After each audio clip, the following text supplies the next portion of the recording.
বলেছেন একটি মসজিদ যদি পৃথিবীতে কেউ নির্মাণ করেন তাহলে আল্লাহ সুবহানাহু ওয়া তাআলা তাকে জান্নাতে একটি ঘর বানিয়ে দিবেন।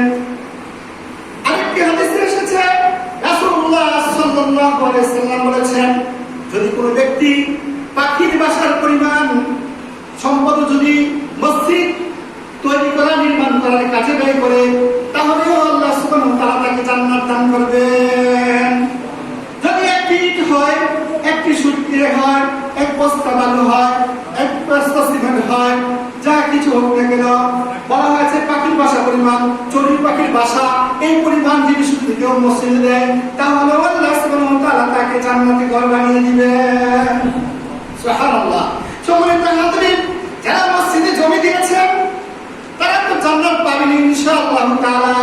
যেমন আমাদের উত্তর কাঞ্চনপুর দক্ষিণ পাড়ার জামি মসজিদ, এই মসজিদে যারা জমি দিয়েছেন জনাব মোহাম্মদ মুফলিসুর রহমান মাস্টার সাহেব, জনাব মোহাম্মদ আনিসুর রহমান, জনাব মোহাম্মদ মিজানুর রহমান, জনাব মোহাম্মদ আনিসুর রহমান পিস্টন, জনাব মোহাম্মদ আতিকুর রহমান মিল্টন, জনাব মোহাম্মদ নজরুল ইসলাম এবং একমাত্র মরহুম শিরোমণি ফাতেমা বেগম, যারা জমি দিয়েছেন তারা তাদের নিয়ম যদি বিশুদ্ধ হয়, কারণ একমাত্র আল্লাহ তাআলা সন্তুষ্টির উদ্দেশ্যে এই মসজিদের উদ্দেশ্যে জায়গা দিয়ে থাকেন, অবশ্যই তারা জান্নাত লাভ করবেন ইনশাআল্লাহ। বলুন ইনশাআল্লাহ।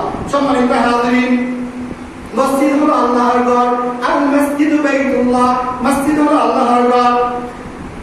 আল্লাহ সুবহানাহু ওয়া তাআলা মসজিদকে তার ঘরের সাথে সম্পৃক্ত করেছেন। আল্লাহ কি সেই ঘরে থাকেন নাকি? না, আল্লাহ সেই ঘরে থাকেন না, কিন্তু তারপরেও আল্লাহর ঘর বলা হয়েছে।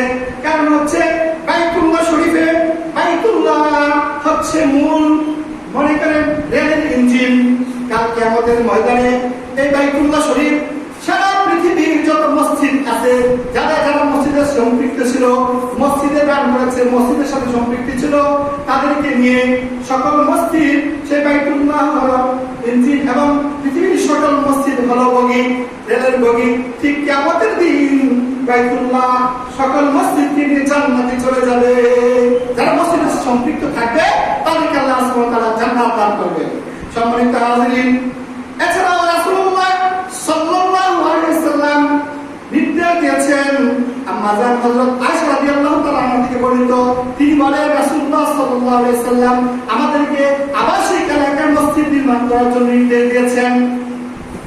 রাসূলুল্লাহ সাল্লাল্লাহু আলাইহি ওয়াসাল্লাম যে নির্দেশ দিয়েছেন, আমাদের আয়েশা বলেন আমরা রাসূলুল্লাহ সাল্লাল্লাহু আলাইহি ওয়াসাল্লাম বিবিনাইল মাসাজিদি ফিদ দুআরি ওয়া আন তানাজ্জাফা ওয়া তুতাইয়িবা।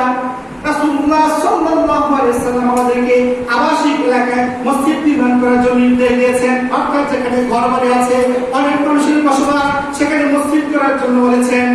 আর এই সমাজের মধ্যে উত্তর কাঞ্চনপুর দক্ষিণ পাড়া একটি মসজিদের প্রয়োজন ছিল, আর সেই জন্যই মসজিদ প্রতিষ্ঠিত হয়েছে। এছাড়া রাসূলুল্লাহ সাল্লাল্লাহু আলাইহি ওয়াসাল্লাম বলেছেন মসজিদকে পরিষ্কার পরিচ্ছন্ন রাখতে, মসজিদকে পরিষ্কার পরিচ্ছন্ন রাখতে হবে এবং সুগন্ধময় করে রাখার জন্য বলেছেন।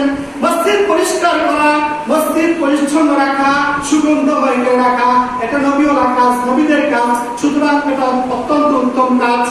আমরা যদি এই কাজের মধ্যে অংশগ্রহণ করতে পারি। সম্মানিত হাজিরিন, মসজিদ হচ্ছে ইবাদতের জন্য। এই মসজিদে আমরা যখন আসবো তখন সেখানে ইবাদত করব।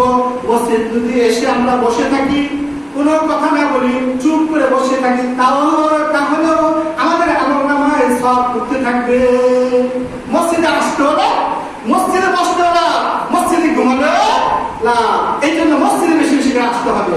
কোনো ব্যক্তির যদি মসজিদ কোনো ব্যক্তি সমাজ বা গোত্র কেন্দ্রিক হয়ে যায় তখন সেটা মসজিদ হবে না, সেই মসজিদে নামাজ পড়া জায়েজ হবে না। কোনো ব্যক্তি কেন্দ্রিক হবে না মসজিদ। মসজিদ আল্লাহর ঘর, আম থাকতে হবে। যদি কোনো ব্যক্তি বলে যে আমার মসজিদ তুমি নামাজ পড়তে আসতে পারবে না, তাহলে সেই মসজিদে নামাজ পড়া জায়েজ হবে না। কোনো ব্যক্তিকে বলা যাবে না, ইসলাম থাকতে হবে, সবার নামাজ পড়ার অধিকার সেখানে থাকবে। রাসূলুল্লাহ সাল্লাল্লাহু আলাইহি ওয়াসাল্লাম বলেছেন কিয়ামতের পূর্বে আমার উম্মত মসজিদ নিয়ে গর্ব অহংকার করবে যে আমাদের মসজিদ বিল্ডিং হয়ে গেছে, কাজ হয়ে গেছে, অত্যন্ত কাজ করেছে আমরা, এই অহংকার করতে থাকবে।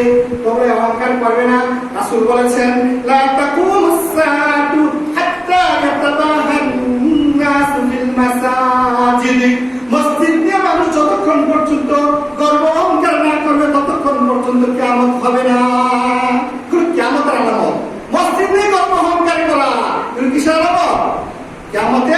আলামত। সম্মানিত হাজিরিন, এই মসজিদ কারা আবাদ করবে, মসজিদকে কারা আবাদ করবে, রক্ষণাবেক্ষণ করবে, মসজিদকে কারা পরিচালনা করবে, মসজিদ কমিটির সদস্য কারা হবে, এ ব্যাপারে আল্লাহ সুবহানাহু ওয়া তাআলা সূরা আত-তাওবার 18 নম্বর আয়াতে বলেছেন, আউযু বিল্লাহি মিনাশ শাইতানির রাজীম, বিসমিল্লাহির রাহমানির রহিম, ইন্নামা ইয়া'মুরু মাসাজিদাল্লাহি মান আমানা বিল্লাহি ওয়াল ইয়াউমিল আখির ওয়া আকামাস সালাতা ওয়া আতাস যাকাতা ওয়া লাম ইয়াখশা ইল্লাল্লাহ ফাআসা উলাইকা আন ইয়াকুনু মিনাল মুহতাদিন। আল্লাহ সুবহানাহু ওয়া তাআলা বলেন, মসজিদ তো রক্ষণাবেক্ষণ করবে তারা, মসজিদ প্রতিষ্ঠা করবে তারা, মসজিদ পরিচালনা করবে তারা যারা মহান স্রষ্টা আল্লাহ সুবহানাহু ওয়া তাআলার প্রতি ঈমান আনবে। মহান আল্লাহর প্রতি ঈমান আনা মানে হচ্ছে আল্লাহকে বিশ্বাস করবে, আল্লাহকে মানবে। আল্লাহ সুবহানাহু ওয়া তাআলা নামাজ ফরজ করেছেন, অথচ নামাজ পড়েন না, তাহলে আল্লাহর নির্দেশ আপনি মানলেন না, আপনি মসজিদ কমিটির সদস্য হওয়ার অধিকার রাখেন না। আল্লাহ সুবহানাহু ওয়া তাআলা বলেছেন, পরকালের প্রতি বিশ্বাস স্থাপন করবে যারা, তারাই মসজিদ কমিটির সদস্য হতে পারবে, মসজিদ পরিচালনা করতে পারবে। এরপর বলা হয়েছে, যারা নামাজ প্রতিষ্ঠা করে, যারা যাকাত দেয় এবং আল্লাহকে ছাড়া আর কাউকে ভয় করে না, অর্থাৎ যারা মুত্তাকি, যারা ঈমানদার, মুত্তাকি, পরহেজগার, তারা মসজিদ পরিচালনা করতে পারবে। আল্লাহ সুবহানাহু ওয়া তাআলা বললেন, তাহলে আশা করা যায় যে তারা হেদায়েত প্রাপ্তদের অন্তর্ভুক্ত হবে। অর্থাৎ মসজিদ পরিচালনার জন্য 5টি শর্ত, এই 5টি যোগ্যতা যদি থাকে তাহলে সে মসজিদ কমিটির সদস্য হতে পারবে, মসজিদ পরিচালনার দায়িত্ব আসতে পারবে, এছাড়া আসতে পারবে না। নাম্বার 1 শর্ত, আল্লাহ মহান স্রষ্টা আল্লাহর প্রতি বিশ্বাস থাকতে হবে। নাম্বার 2, আখিরাতের প্রতি অর্থাৎ পরকালের প্রতি বিশ্বাস স্থাপন করতে হবে। একদিনে পৃথিবী ধ্বংস হয়ে যাবে, শুধু আল্লাহর সত্য বেঁচে থাকবে এবং বিচারের সম্মুখীন আমাদেরকে হতে হবে, এই বিশ্বাস থাকতে হবে, পরকালের প্রতি বিশ্বাস থাকতে হবে। নাম্বার 3, নামাজ প্রতিষ্ঠা করতে হবে, অর্থাৎ নিজে নামাজ পড়তে হবে, পরিবারের, সমাজের, রাষ্ট্রের যে কোনো পর্যায়ে থাকুক না কেন যতটুকু সম্ভব নামাজ কায়েম করতে হবে। 4 নম্বর শর্ত হলো যাকাত যদি ওয়াজিব হয়, যাকাত যদি ফরজ হয়, যাকাত প্রদান করতে হবে। 5 নম্বর শর্ত হলো মুত্তাকি হতে হবে, আল্লাহকে ভয় করতে হবে, অর্থাৎ মুত্তাকি, দিনদার, পরহেজগার হতে হবে, তাহলেই মসজিদ কমিটির সদস্য হওয়া যাবে। এছাড়া মসজিদ কমিটির সদস্য হওয়া যাবে না। এছাড়া মসজিদ পরিচালনার দায়িত্ব অন্য কোনো ব্যক্তির অধিকার নেই। কার কথা এটা? আল্লাহ সুবহানাহু ওয়া তাআলার কথা। সম্মানিত হাজিরিন, মসজিদ মুমিনের আস্তানা হবে এবং মসজিদে নিয়মিত যাতায়াত, নিয়মিত আগমন ঈমানের প্রমাণ। রাসূলুল্লাহ সাল্লাল্লাহু আলাইহি ওয়াসাল্লাম বলেছেন, ইযা রাআইতুমুর রাজুলা ইয়াতাতুল মাসজিদা ফাশহাদু লাহু বিল ঈমান। যখন তোমরা কোনো ব্যক্তিকে দেখবে যে সে নিয়মিত মসজিদে যায়, তাহলে তোমরা তার ঈমানের ব্যাপারে সাক্ষ্য দিবে। অর্থাৎ যদি কোনো ব্যক্তি নিয়মিত মসজিদে আসে তাহলে তিনি প্রকৃত মুমিন হতে পারবেন, নচেৎ তিনি প্রকৃত মুমিন হতে পারবেন না। প্রকৃত মুমিন হতে হলে নিয়মিত মসজিদে যেতে হবে এবং সালাত আদায় করতে হবে। সম্মানিত হাজিরিন, মুমিনের মন হবে এমন যে মন সবসময় মসজিদে থাকবে, মসজিদে গেলে শান্তি অনুভব করবে। পৃথিবীর সকল জায়গা থেকে মসজিদকে তার কাছে প্রিয় করে তুলতে হবে। মসজিদে আসলে মন শান্তি হয়ে যাবে, যার মন শান্তি হবে তিনি প্রকৃত মুমিন।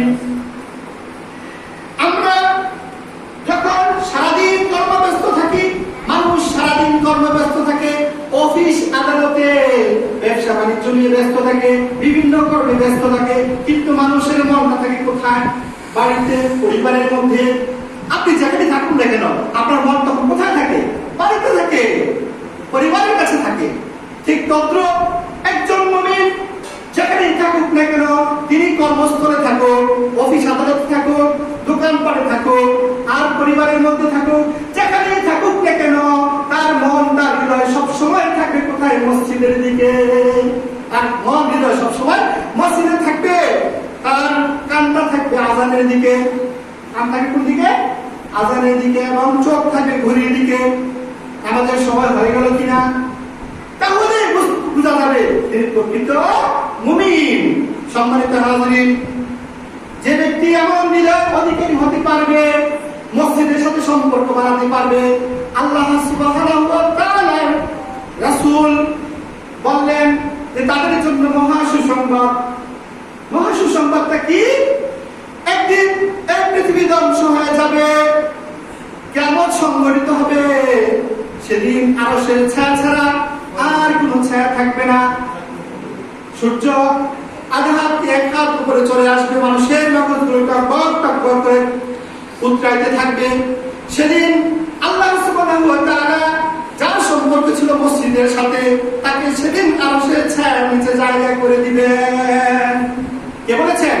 মুহাম্মদুর রাসূলুল্লাহ সাল্লাল্লাহু আলাইহি ওয়াসাল্লাম।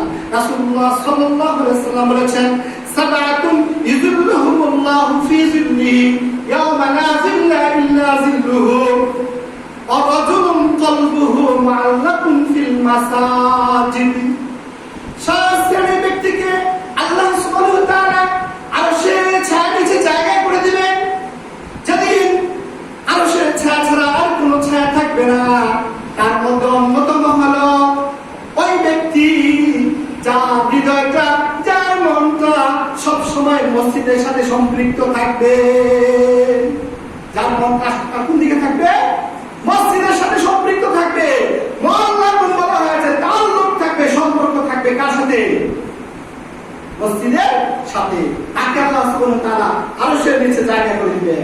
সম্মানিত হাজিরিন, যে ব্যক্তি নিয়মিত মসজিদে আসেন, নামাজ আদায় করেন, মুহাদ্দিস শিরোমণি হযরত আবু হুরায়রা রাদিয়াল্লাহু তাআলা আনহু থেকে বর্ণিত, তিনি বলেন রাসূলুল্লাহ সাল্লাল্লাহু আলাইহি ওয়াসাল্লাম বলেছেন, যদি কোনো মানুষ সালাত ও জিকিরের জন্য মসজিদকে নিজের বাড়ি বানিয়ে নেবে, সালাত এবং জিকিরের জন্য মসজিদকে নিজের বাড়ি বানিয়ে নেবে, তাহলে আল্লাহ সুবহানাহু ওয়া তাআলা সেই ব্যক্তিকে এমন ভাবে অভ্যর্থনা জানান, তিনি যখন মসজিদে আসেন এমন ভাবে অভ্যর্থনা জানান যেমনি ভাবে পরিবারের কোনো সদস্য যদি বিদেশ থাকে, প্রবাস থেকে ফিরে আসার পরে 7 বছর 10 বছর পরে যখন ফিরে আসে, তাকে পরিবারের অন্যান্য সদস্যরা যেইভাবে অভ্যর্থনা জানায়, ঠিক তেমনি ভাবে আল্লাহ সুবহানাহু ওয়া তাআলা তার বান্দাকে মসজিদে এমনি ভাবে অভ্যর্থনা জানান। লাভ আছে না নাই? লাভ আছে না নাই? অবশ্যই আছে। সম্মানিত হাজিরিন, সর্বশেষ একটি হাদিস উপস্থাপন করে আজকে আলোচনা আমরা শেষ করব ইনশাআল্লাহ। বিশিষ্ট সাহাবী হযরত আবু দারদা রাদিয়াল্লাহু তাআলা আনহু থেকে বর্ণিত, তিনি বলেন রাসূলুল্লাহ সাল্লাল্লাহু আলাইহি ওয়াসাল্লাম বলেছেন, আল মাসজিদু বাইতু কুল্লি তাকিয়্যিন। মসজিদ হলো প্রত্যেক মুত্তাকি ইমানদারদের বাড়ি। মসজিদ প্রত্যেক মুত্তাকি পরহেজগার লোকদের কি বাড়ি। তাকাফফালাল্লাহু লিমান কানা আল মাসজিদু বাইতাহু বির-রূহি ওয়ার-রাহমাতি ওয়াল-জাওয়াজি আলা সিরাতি ইলা রিদওয়ানিল্লাহি ইলা জান্নাহ।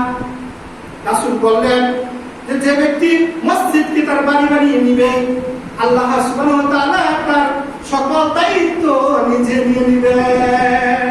আল্লাহ কি করবেন? তার দায়িত্ব নিয়ে নেবেন। আল্লাহ সুবহানাহু ওয়া তাআলা তাকে প্রশান্তি দান করবেন, অর্থাৎ তার জীবনে কোনো অশান্তি থাকবে না, কষ্ট থাকবে না, শান্তি থাকবে। তার মনের মধ্যে কি থাকবে? সবসময় শান্তি থাকবে, প্রশান্তি থাকবে। আল্লাহ তার প্রতি দয়া করবেন, আল্লাহ তার প্রতি রহমত নাযিল করবেন। কাল কিয়ামতের ময়দানে যখন পুলসিরাত পার হতে হবে, বিদ্যুৎ গতিতে অতি দ্রুত গতিতে পুলসিরাত পার করিয়ে আল্লাহর সন্তুষ্টির মাধ্যমে তাকে আল্লাহ সুবহানাহু ওয়া তাআলা জান্নাত দান করে দিবেন। সম্মানিত হাজিরিন, এই জন্য মসজিদকে আমাদের কি করতে হবে? বাড়ি বানাতে হবে। আল্লাহ সুবহানাহু ওয়া তাআলা আমাদেরকে বেশি বেশি করে মসজিদের সাথে সম্পৃক্ত থাকার তৌফিক দান করুন। সবাই আমিন ওয়া আখিরু দাওয়ানা আলহামদুলিল্লাহি রাব্বিল আলামিন।